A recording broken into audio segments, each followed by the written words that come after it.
All right, so today we are going to learn what a conclusion sentence is, and we are going to write the conclusion sentence for our own CERC. So at this point, you should be all caught up with your claim, your evidence, your reasoning, and this is going to be the last thing we do. So let's talk about what is a conclusion or a concluding sentence in this case. So in this case, we're just going to be writing one sentence, and it is the clear ending to our writing. So in your CERC concluding sentence, you need to revisit your claim. So remind your reader what is your opinion. And then you need to wrap up your thoughts. You don't want to leave your reader hanging with any questions or unknown thoughts. So let's take a look at this example. While I'm reading, I want you to think about, where is the concluding sentence? After reviewing the article, A Positive Place to Learn by Gary Freeman, students should not have to wear uniforms at school. In the text, author Gary Freeman says, the goal of every school is to create an environment that students want to attend. Students should be eager to arrive, to participate, and to express their individuality. Page 12. Author Gary Freeman points out here that schools will be most successful if students feel positively about the environment. If students enjoy school and are eager to attend, they will be more successful. Forcing students to wear uniforms creates a negative environment which can keep schools from being successful. Overall, it would not be a good idea to force students to wear uniforms. So right now, let's do a quick review. I'm going to have you tell me, what is the claim in this writing? Go ahead and select the best answer.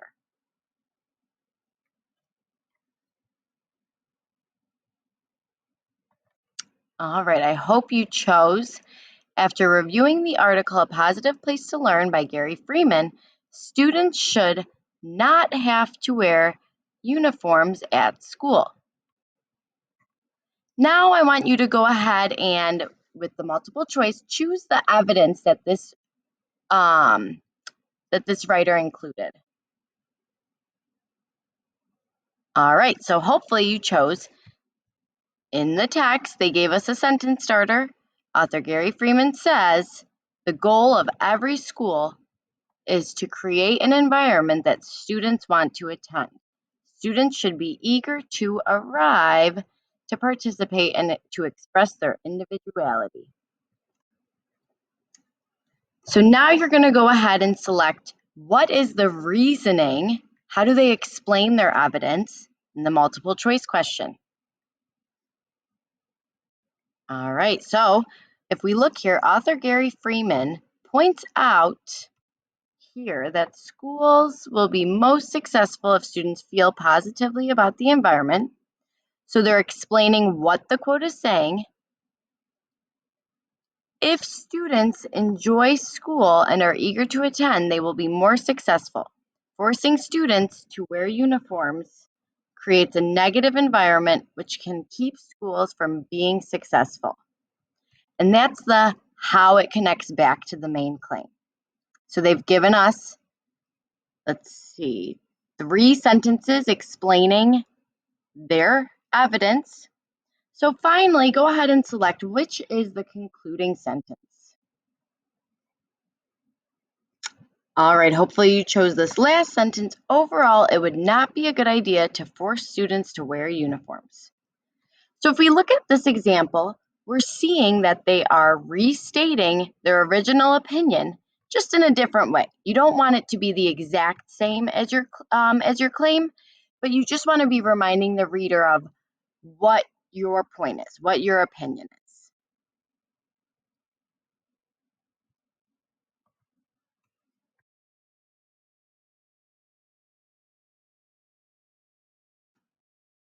All right.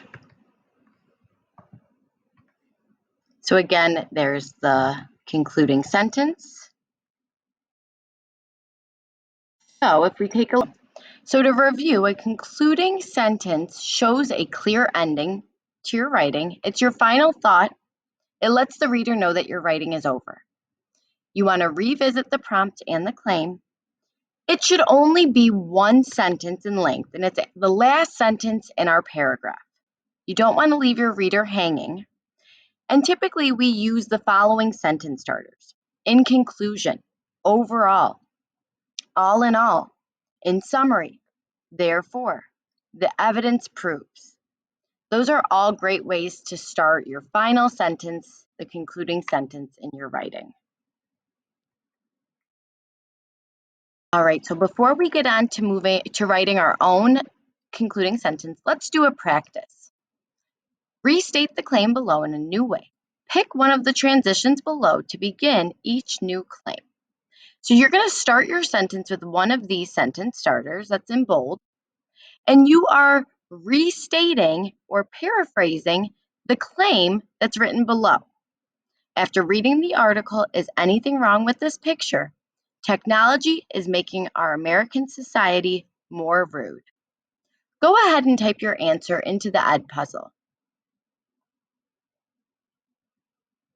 So you might have had something like,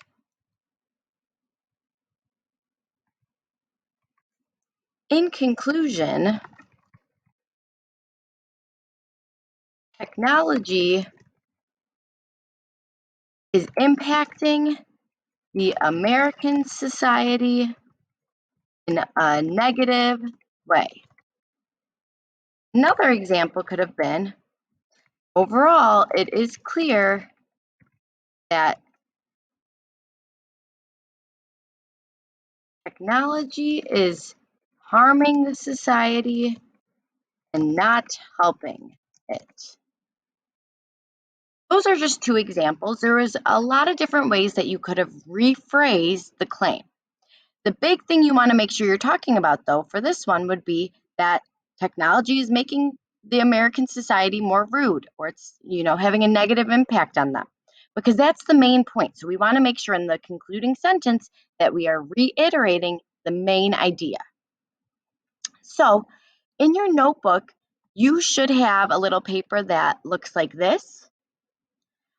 I want you right now to think about which sentence starter are you going to use when you're writing your concluding sentence. Tell me which one you're going to use in the Edpuzzle. So finally, before I let you get started, let's take a look at mine. So just like you've been working on your CERC, I've been working on mine. So at this point, I have all three pieces of evidence. I have my reasons. I have my sentence starters for each of them.